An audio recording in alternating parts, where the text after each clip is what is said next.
Assalamualaikum warahmatullahi wabarakatuh. Waalaikumsalam warahmatullahi wabarakatuh. Alhamdulillah wa syukurillah mabadu. Kembali di Obras, obrolan bersama Arya Suryadinata.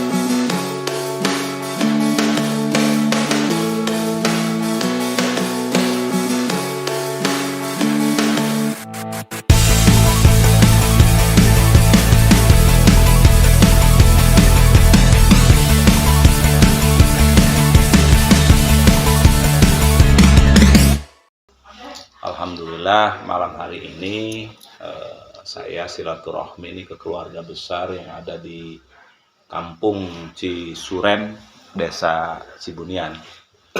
Nah, di sini kita ketemu dengan beberapa para pejuang ketahanan pangan. Nah, tentunya nanti akan diperkenalkan satu persatu. Mangga kepada Bapak dulu, silahkan perkenalkan Bapak namanya. Bapak Mas tuh Oke, itu Bapak Mastu Cisuren. Cisuren. Kemudian ini satu lagi nih, Nama saya Isep dari perwakilan dari daerah Cibunian. Kang Isep dari Cibunian. Saya kenalkan, nama saya Nyangsang. Waduh, mantap.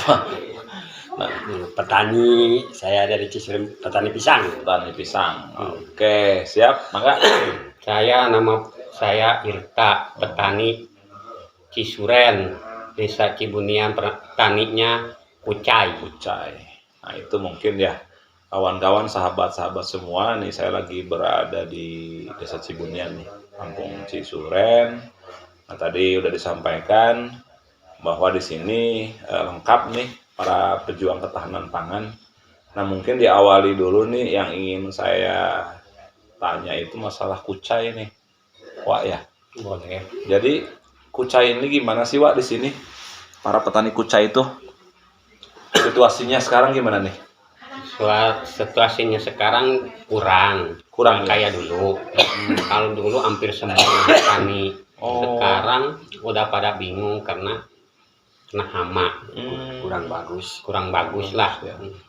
Banyak yang gagal panen, nggak kayak dulu. Oh, mulai agak kesulitannya itu pas bulan berapa tuh? Apa ada setahun apa berapa bulan? Ya, saya corona. Waktunya corona. Sebelum corona bagus. Sebelum corona bagus. Iya. Pas corona Mulai turun. mulai turun ya. Sampai sekarang nih. Iya. Nah, sekarang yang bertahan tani kucai itu ada Paling berapa? seperempat lah. Dulu berapa? Kalau dari 100 orang sekarang berarti paling tinggal 25 orang. Iya. Tapi produksi masih ada ya. Masih. Tapi kucai masih produksi ya. Masih. Oke. Jadi tapi tidak seperti dulu ya. Iya. Cuman saya dengar juga kan di sini pikirin saya princess itu kucai. Iya, memang Ternyata kucai ya. Iya, kucai. Jadi berarti petani Kucai. Cisuren. Iya. Oh, begitu kawan-kawan. Singkatan itu princess. Oke, sahabat-sahabat, kawan-kawan semua ya dimanapun berada, saya suka denger ya itu bahwa princess saya apa? Ternyata princess itu adalah Petani kucai Cisuren. Nah, mungkin moga-moga Pak ya ke depan bisa lebih baik lagi ya, Iya. karena produksi kucai Cisuren ini sebetulnya sudah beken Ya, sudah lama. sudah luar biasa kemana-mana ya. Iya. Nah, biasanya kalau penjualan kemana tuh biasanya? Ke Gunung Gunar. Oh, Gunung Gundar ya. Ditampung Sama orang Gunung Gundar. Biasanya paling banyak itu berapa ton sih penghasilan di sini biasanya? Kalau per musim? Per musim ada yang 1 ton, ada yang lebih, ada yang kurang. Sekarang nurun kurang. Kalau sekarang harga per kilo berapa nih? 7.000. 7.000 ya. Paling murah kucai berapa? 4.000. 4.000 paling murah ya. Iya. Menurut pandangan Bapak, kalau situasinya normal, kucai itu menguntungkan ya? Iya. Oke. Moga-moga ya ke depan Pak bisa lebih baik lagi ya. Amin. Terkait masalah kucai. Nah kemudian nih Bapak masuk nih dengan Bapak nih semangatnya luar biasa. Gimana Pak petani masalah padi nih Pak kita di Cisuren ini? Alhamdulillah. Kalau dulu mah ya yang padinya utuh, pertumbuhan anak baik. Oh gitu. Ya, kalau dulu. Ya. Kalau sekarang musim kemarau, katanya itu Kurang bagus. kurang bagus Oh. pertumbuhannya. Pertumbuhan. Karena itu masih apa tuh namanya? Kemarau lah. Kemarau. Jadi kekurangan air. Air ya. Jadi padi itu ada yang kering, Ah, ada yang subur, ada yang mati. kurang mati ya. Iya, Jadi berarti panen yang sekarang kurang bagus. kurang. Infonya Kalau sekarang dulu misalkan menang 70, kalau sekarang sekarang paling 50, 50. pertanyaan saya Bapak selama ini kalau buat makan itu beli apa dari hasil panen?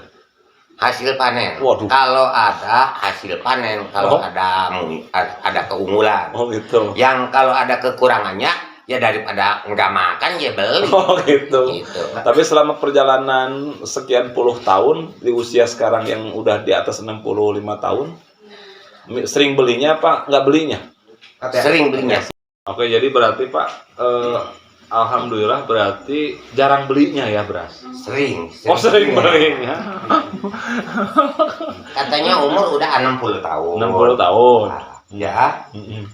Kalau nggak belinya beras, paling cuman 15 tahun ke depan. Oh gitu. Kalau 15 tahun ke belakang, itu sering beli. Oh, pipi. Karena belum punya buat nanamnya. Oh. Gitu. 50-50 berarti ya. Iya. Oke, jadi Bapak mah fokus berarti di padi aja ya. Iya di padi. Oh, apalagi sekarang harga beras lumayan mahal ya. Alhamdulillah sekarang di sini harga beras 10.000. 10.000 ya. Oh, beras bagus apa enggak tuh? Bagus. Yang bagus tuh yang putih. Oh, yang putih. Jadi ternyata di sini mah alhamdulillah masih 10.000 nya. Kalau di bawah beda deh, Pak. Ya, kalau di bawah mah. Nah, itu berarti ya kawan-kawan dari Bapak Mastu keluarga besar kita yang di Cisuren menyampaikan terkait masalah padi. Nah, masalah di bulan ini di bulan September ya. Ya, sekarang September ya. Agustus September ini katanya terjadi kemarau sehingga panen yang sekarang kurang bagus. Nah kemudian ada ini juga kita lagi diskusi nih dengan Bapak yang sang dulu nih petani pisang terkait masalah pisang dia sangat menarik Pak. Saya ingin bertanya kenapa Pak pisang Lampung loba kesini kok di Bogor mah nggak bisa ngejual kilo Pak kalah sama Lampung kenapa tuh Pak? Kalau di sini, misalnya gitu pisang itu kalau ngejual di sini mah turuyan. Oh turu ya? Bukan di kilo. Oh, Kalau gitu. di kilo itu rugi. Oh, gitu. Besar ruginya. Itu. Kalau di kilo kan dipotong datang ke pasar. Oilnya kebanyakan, kepanjangan. Jadi dipotong kalau di biji mah gitu di pesisir ketahuan berapa sisir gitu. Itu Pak. Jadi sekarang yang Bapak tani itu pisang apa rata-rata Pak? Segala macam. Segala macam Pak. Ya, segala macam. Yang paling seksi itu Pak. Pisang apa sih Pak? Nu hargana lumayan. asik wae gitu. Lumayan. Lumayan. Pisang Ambon. Pisang Raja Bulu. Oh, Raja Bulu. Lumayan. Pisang kepok kalau Pisang kepok ya. Kepok yang besar. Oke. Nah, pertanyaan saya gini, Pak. Yang saya dengar kan kalau Lampung kok jauh Pak nih? Lampung nih. Tapi kenapa kok dari Lampung jauh-jauh bisa jual ke Bogor kilo, Pak? Padahal kan tetap pakai ongkos, Pak. Kurang tahu itu. Saya nggak pernah ke Lampung kan. Padahal kan kita mau di Bogor, Pak. Di Bogor mah jual dekat, nggak pakai ongkosnya, nggak harus naik kapal. Dari sana kalau seperti pemerintah bantuan dari Lampung ke sini di Bogor kekurangan. Oh gitu. Itu. Dan Jakarta kekurangan dari Lampung bawa ke sini. Petani Lampung bagus-bagus. Oh gitu. Jadi lebar-lebar. Kalau di sini kan kadang-kadang di sini nanamnya yang punya ladang ya. Oh, sampalan-sampalan. Sampalan-sampalan. Oh, Pinggiran-pinggiran. Tanamin pisang. Jadi buat sampingan lah. Seperti Pak Matu tadi nanam padi, misalnya di galengan gitu, di petani pisang. Jadi belum difokuskan dalam satu hamparan gitu ya. Belum. Iya, jadi kadang-kadang saya aneh Pak, kenapa kok pisang dari kita untuk naik kapal kok nggak bisa jual kilo gitu? Kenapa yang naik kapal bisa jual Cuma kilo? Berarti hamparan karena di sonomo petaninya lega-lega. Oh gitu. Ya, kalau di sini mah ya daripada itu tambahan, gitu. Tambahan. Uang sampingan kalau bahasa Jakarta mah. Nah kalau Bapak ngejual pisang Ambon nih Pak, kalau yang paling pernah ngejual mahal berapa sih Pak per turui Pak? Lah, mahal lah. paling mahal 60 atau 50.000. Pisang Ambon? Iya. Yang panjang? Iya. Atuh kalau di sana lebih mahal Pak, kalau Kalau di situ kan masih cau. Oh di Bapak masih cau. Masih cau. Kalau di sana? Kalau di sana udah pisang. Oh gitu, jadi beda harganya. Dia mah cau naon. Oh gitu. Hari di situ mah ini pisang apa? Oh. Beda. Seperti kalau di Bogor, kalau hari Minggu pisang. Kalau misalnya hari biasa-biasa, caunya sabaraha. Gitu. Bedanya. Beda harga, beda nama. Bapak usaha di bidang tani pisang, dagang pisang udah berapa tahun Pak? Kurang lebih bangsa 35 tahunan. Masya Allah, 35 tahun. Fokus ya? Ya fokus.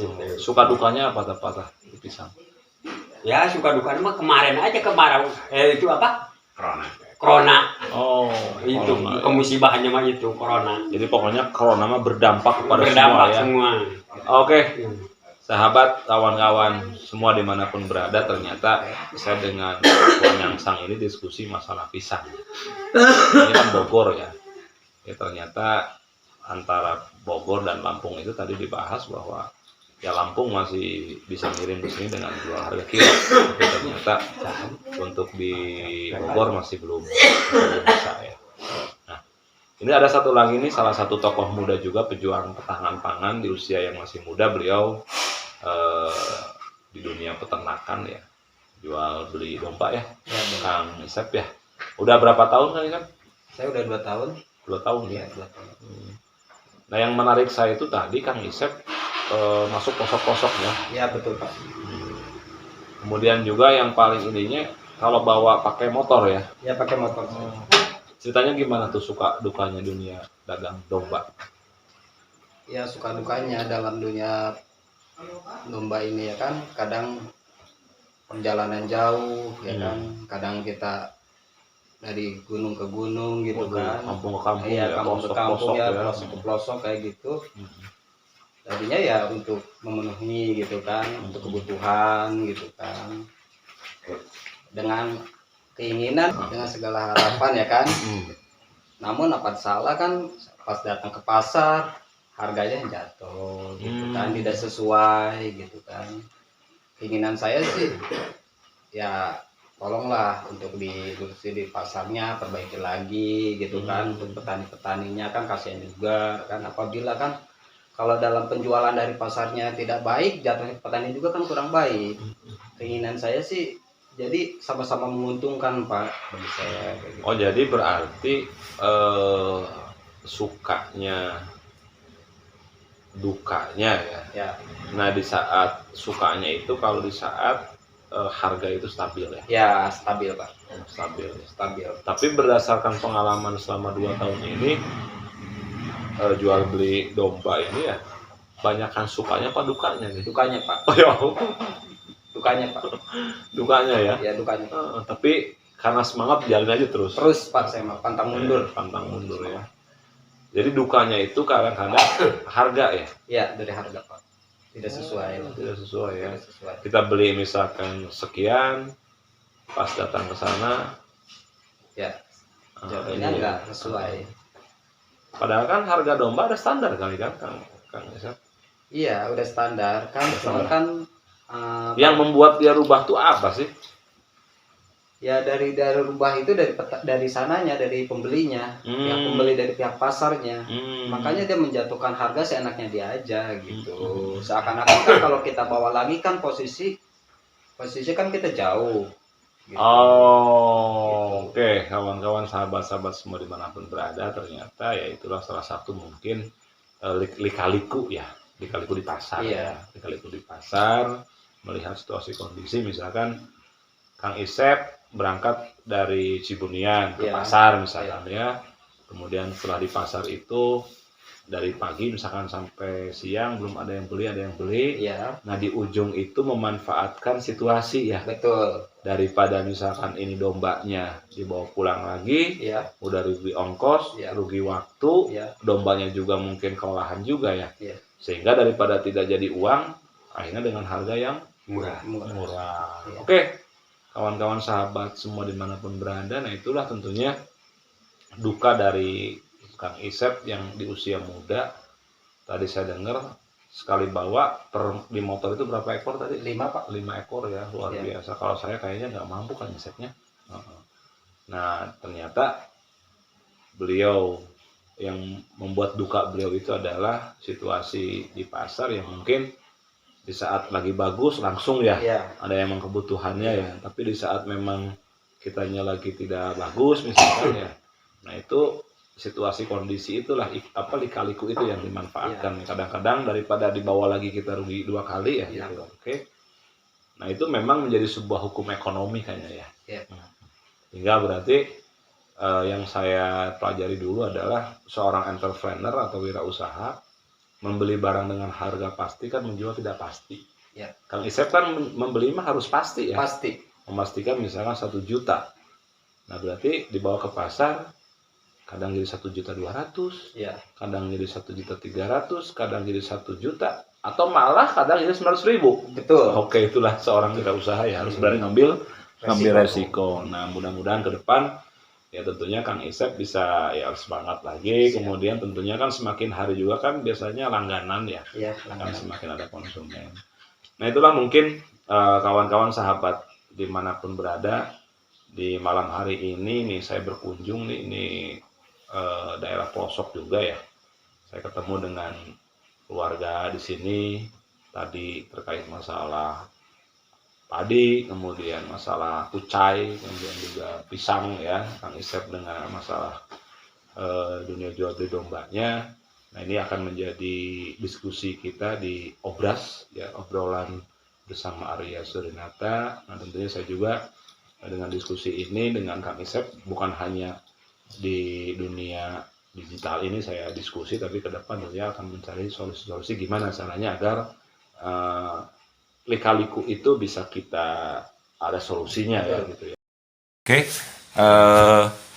alhamdulillah berarti pada malam hari ini, nah ini diskusi kita dengan keluarga besar kita yang ada di Cisuren.